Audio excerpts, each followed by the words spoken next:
শ্রী গুরু জয়। উপস্থিত হয়ে গেছে আপনাদের সামনে একটি অসাধারণ লীলা কাহিনী নিয়ে। আজকে আমরা জানব, জীবনে আমরা অনেক সময় অন্যের সৌন্দর্য, সাফল্য বা অবস্থার সঙ্গে নিজেদের তুলনা করি এবং তাতেই জন্ম নেয় অপ্রাপ্তি এবং অসন্তোষ। কিন্তু সত্যিকারের সুখ কোথায় তা বুঝতে হলে নিজের অবস্থান, স্বাধীনতা এবং বাস্তবতাটাকে উপলব্ধি করা জরুরি। যারা এই ধরনের অজানা লীলা কাহিনী এবং অজানা তথ্য জানতে ইচ্ছুক এবং যারা এখনো পর্যন্ত শ্রী গুরু চরণেশু এই চ্যানেলটিকে সাবস্ক্রাইব করেননি, আপনারা অবশ্যই সাবস্ক্রাইব করবেন এবং একটা লাইক করে দেবেন। লাইক করলে অনেক উৎসাহ পাই। সঙ্গে যারা যারা এই ধরনের অজানা তথ্য এবং অজানা কাহিনী জেনে সমৃদ্ধ হবেন, তাদের মধ্যে শেয়ার করে ছড়িয়ে দিতে ভুলবেন না। শুরু করছি আজকের নিবেদন। একটি বনে একটি কাক বাস করত এবং তার জীবন নিয়ে সে মোটামুটি সন্তুষ্টই ছিল।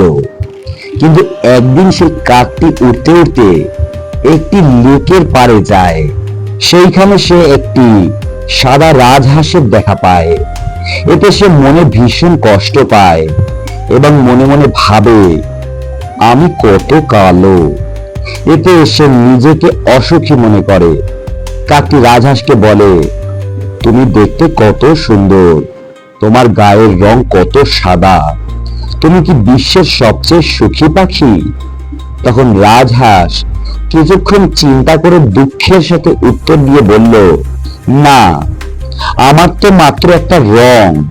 আমার মনে হয় তোতা পাখি বিশ্বের সবচেয়ে সুখী পাখি। তার গায়ে দুটো রং। লেকের ধারে ঝোপেই ছিল তোতা পাখির বাসা।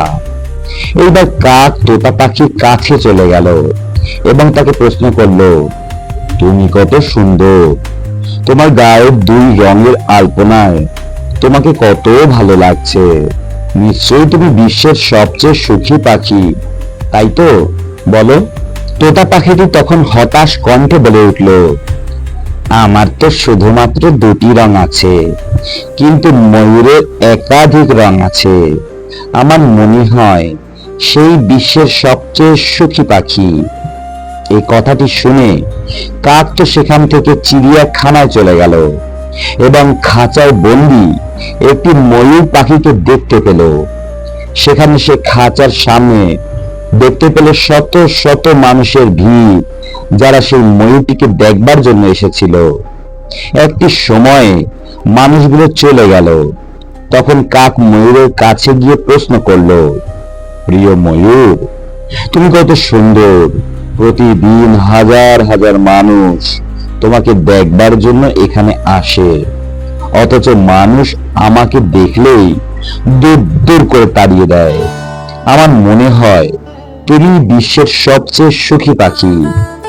তখন ময়ূর দীর্ঘ নিঃশ্বাস ছেড়ে বলল, আমি সবসময় বিশ্বের সবচেয়ে সুন্দর এবং সুখী পাখি হিসেবে নিজেকে মনে করতাম, কিন্তু আমার এই সৌন্দর্যের কারণেই আজ আমি এই চিড়িয়াখানায় বন্দি আছি। খাঁচায় বন্দি থাকা পাখি আর কি কখনো পাখি থাকে? এটা কি তুমি উপলব্ধি করতে পারো? এই কথাটি শুনে কাক এবার মনের আনন্দে আকাশে উড়ে গেল এবং মনে মনে চিন্তা করলো, হই না আমি কালো, তাতে কি সমস্যা?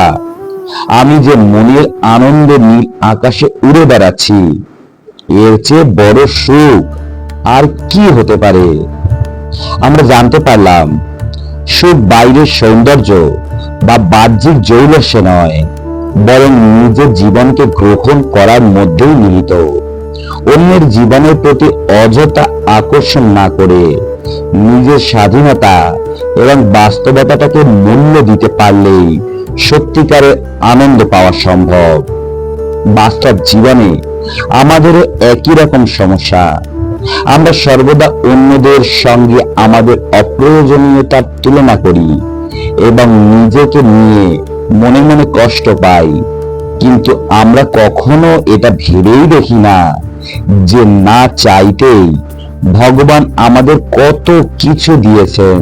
আমাদের বর্তমান অবস্থায় আমরা বেশ ভালোই আছি, অথচ অনেকেই আমাদের চেয়েও খারাপ অবস্থায় আছে, কিন্তু আমরা এই মূল্যায়ন না করে কি পেলাম না এসব ভেবে কষ্ট পাই এবং দুঃখিত হই, নিজেদের অসুখী ভাবি। আমরা যদি এর পরিবর্তে আমাদের যা কিছু আছে তাই নিয়ে খুশি থাকি, সন্তুষ্ট থাকি, তবে আমরাও বিশ্বের সুখীতম ব্যক্তি হতে পারবো। আজকে এইটুকুই, পরের দিন আবার উপস্থিত হয়ে যাব নতুন কোন অজানা লীলা কাহিনী বা অজানা তথ্যের সঙ্গে। ততক্ষণ কিন্তু শ্রী গুরুর চরণে এসো এই চ্যানেলটিকে সাবস্ক্রাইব করতে ভুলবেন না, এবং যারা যারা এই ধরনের অজানা লীলা কাহিনী জেনে সমৃদ্ধ হবেন তাদের মধ্যে শেয়ার করে ছড়িয়ে দিতে ভুলবেন না।